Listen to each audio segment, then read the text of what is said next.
ನಾನಿದ್ದಾಗ ಒಂದು ವಾಫ್ ಅದಾಲತನ್ನು ಮಾಡಿಲ್ಲ, ವಾಫ್ ಟ್ರಿಬ್ಯುನಲ್ ಕೂಡ ನಾವು ಮಾಡಿಲ್ಲ.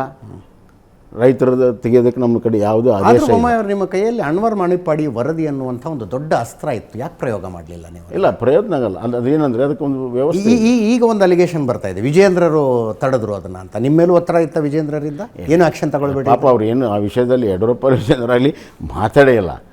ಸುಮ್ಮನೆ ಈಗ ನನಗೇನು ಅದ್ರ ಬಗ್ಗೆ ಏನು ಯಾರು ಲೆಟರ್ ಬರೆದ್ರು ಅಂತೆಲ್ಲ ಏನು ಹೇಳ್ತಾರೆ.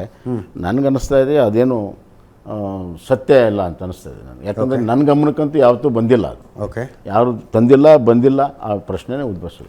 ಬಟ್ ಅನ್ವರ್ ಮಾಣಿಪ್ಪಾಡಿ ವರದಿ ಮೇಲೆ ನೀವು ಕ್ರಮ ಕೈಗೊಂಡಿದ್ರೆ ನೀವು ಅಲ್ಪಸಂಖ್ಯಾತರ ದೃಷ್ಟಿಯಲ್ಲಿ ಹೀರೋ ಆಗಿಬಿಡ್ತಿದ್ರಿ ನೀವು. ಅಲ್ಲಲ್ಲ, ಅನ್ವರ್ ಮಾಣಿಪ್ಪಾಡಿ ಯಾವ್ಯಾವುದೋ ರಾಜಕಾರಣಿಗಳು ಕಬ್ಜಾ ಮಾಡ್ಕೊಂಡಿದ್ದ ಜಮೀನನ್ನು ಬಿಡಿಸಿ ಬಡ ಮುಸ್ಲಿಮರಿಗೆ ಒಳ್ಳೇದು ಮಾಡಿದ್ರು ಇವರು ಅಂತ. ಅಲ್ಲಲ್ಲ, ಒಂದು ನಿಮಿಷ. ಅದೇನಾಗಿತ್ತು, ಉಪಲೋಕಾಯುಕ್ತದಲ್ಲಿ ಇದು ಇತ್ತು, ಅದರ ಬಗ್ಗೆ ತನಿಖೆ ಆಯಿತು.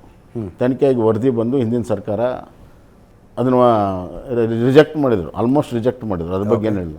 ಓಕೆ, ಆಮೇಲೆ ಅಸೆಂಬ್ಲಿಯಲ್ಲಿ ಅದನ್ನು ಪ್ಲೇಸ್ ಮಾಡೋಕ್ಕೆ ಬಿಡಲಿಲ್ಲ. ನಾವು ಅಸೆಂಬ್ಲಿಯಲ್ಲಿ ಪ್ಲೇಸ್ ಮಾಡಿದ್ದೆವು. ಮುಂದಿನ ಕ್ರಮ ಈಗ ಜರುಗ್ತದೆ.